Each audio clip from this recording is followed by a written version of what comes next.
The Land Before Time.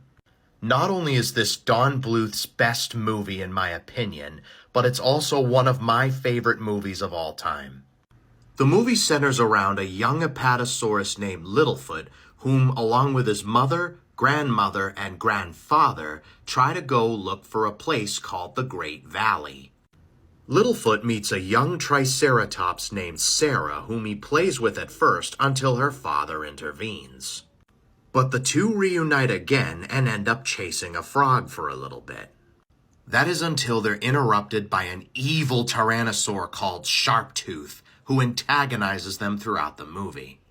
Littlefoot's mom comes to the rescue and tries to fend off the Sharptooth. She ultimately defeats the Sharptooth, but not before he gives her fatal wounds. Which then leads to the saddest part of the movie. Say what you want, but I think that this death scene is a lot sadder than Mufasa's death. The difference is when Simba found Mufasa, he was already dead. Littlefoot's mother died right in front of Littlefoot. That's pretty messed up. And now, as someone who's lost his mother himself, I can relate to Littlefoot.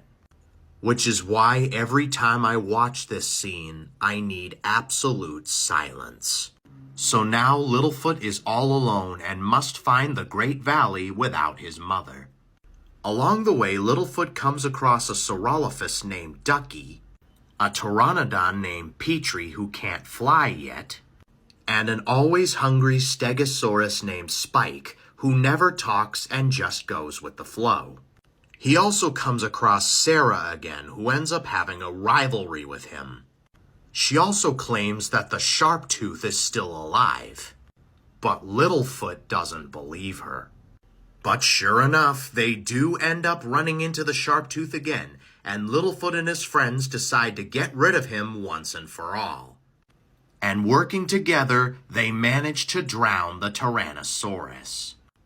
And after some further guidance from his mother, Littlefoot and his friends finally find the Great Valley.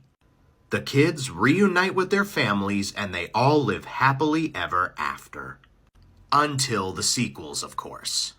The Land Before Time is an absolute masterpiece, and while it's hard for me to get through it, considering the circumstances, I still highly recommend this film, and I give it a 10 out of 10.